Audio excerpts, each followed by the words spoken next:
इसी के साथ मैं अगला क्वेश्चन लेना चाहूँगा कि जैसे आप जानते हैं कि हमारी बीजेपी गवर्नमेंट जब से आई है अ, उन्होंने एक ट्रेंड चला लिया है कि हर एक चीज़ का नाम बदलना शुरू कर दिया है। कभी वो प्रयागराज कर रहे हैं, कभी वो कुछ कर रहे हैं। तो इसी तरह उन्होंने सेक्शंस भी ना, जो नेम है उनके नंबर हैं, जो वो चेंज कर दिए हैं। तो उसका क्या इम्पैक्ट है? उसका क्या कोई फायदा भी है कि बस? देखिए, अब बात ऐसे है कि हाँ, जो आपने बोला उनको आदत ही हो गई है ये। जब कहते हैं ना, जब आप मतलब, अब हम तो लॉयर्स ही हैं, ठीक है, जो काम बढ़ा दिया है, ठीक है। मैं ये नहीं कहूंगा कि हाँ, टाइम टू टाइम अमेंडमेंट्स होती थी लॉ में, ठीक है। अभी भी आपका उनमें अमेंडमेंट्स ही हुई हैं, नाम बदलने के अलावा उनमें कुछ अमेंडमेंट्स ही की गई हैं।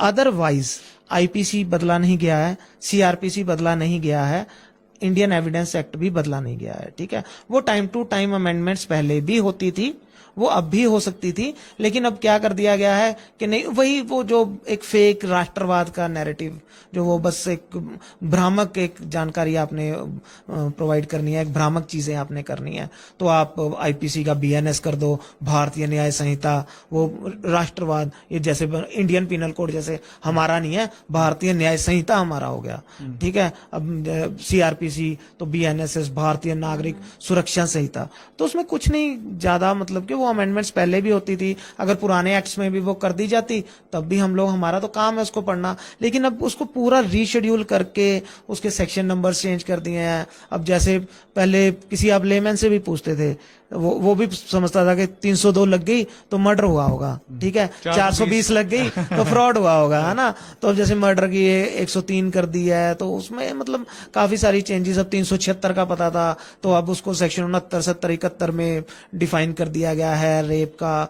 और मतलब काफी सारी चीजें, पुलिस स्टेट थोड़ी बनाना है हमने अपने देश को कि हम पुलिस स्टेट बनाएंगे इसको। पुलिस को 90 दिन के रिमांड का आपने दे दिया है कि आप 90 दिन तक का रिमांड ले सकते हो, ठीक है। तो इस तरीके की कुछ चीजें इन्होंने मतलब कर दी हैं, जो कि ड्रॉबैक्स भी हैं, जो मतलब पूरा जुडिशियल सिस्टम अब दोबारा, जैसे कहते हैं ना कि पूरा रिफ्रेश हो गया। बल्कि आपको करना क्या चाहिए, अगर आपको ये नहीं चेंज करना जो पहले से चल रहा है, ठीक है, आप उसी में सुधार कर दो ना, उसी में मॉडिफिकेशन, ठीक है। आप स्पीडी जस्टिस आप प्रोवाइड करवाओ ना, आप नंबर ऑफ जजेस बढ़ाओ ना, ठीक है। आप जो केसेस हैं जो पेंडिंग पड़े हैं अंडर ट्रायल, आप यकीन नहीं मानेंगे सर, मतलब कि जितने आप टोटल, मतलब आप सुनते हो कि जेल में कैदी पड़े हुए हैं, तो उनमें से जो मतलब 60 to 70% जो पड़े हुए हैं वो अंडर ट्रायल है।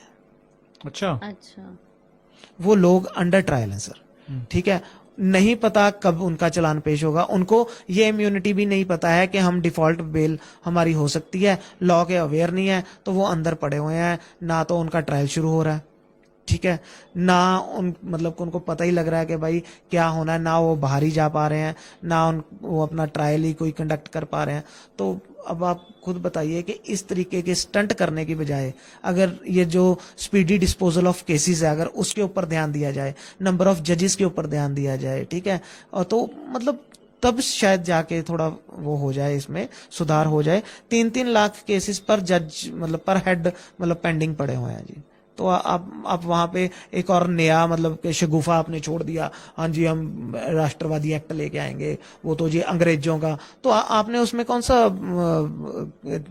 इंडिया के लॉज वो डाल दिए। वो पहले भी इंडियन पिनल कोड ही था, वो पहले भी इंडिया के लिए ही, वो ठीक है, वो अंग्रेजी पार्लियामेंट में क्या क्या आप छोड़ देंगे अंग्रेजों का, तो वो अंग्रेजी पार्लियामेंट में बना हुआ था, तो इसलिए जी हमने नया लेके आना है। अदरवाइज ऐसा खाली कुछ अमेंडमेंट्स हैं, और इसमें कुछ ये नहीं है कि कुछ चेंज करके कोई ड्रास्टिक चेंज आ जाएगा या बड़ा कोई राष्ट्रवाद इसमें हो जाएगा, ऐसा कुछ नहीं है। कोई मेजर चेंज आपके कोई इसमें हैं चेंजेस, कुछ अमेंडमेंट्स हैं इसमें, जैसे मैंने आपको बताया है कि इसमें जो पुलिस को है वो 90 दिन के रिमांड का दे दिया है, देशद्रोह और राष्ट्रद्रोह की थोड़ी इसमें डेफिनेशंस चेंज कर दी हैं,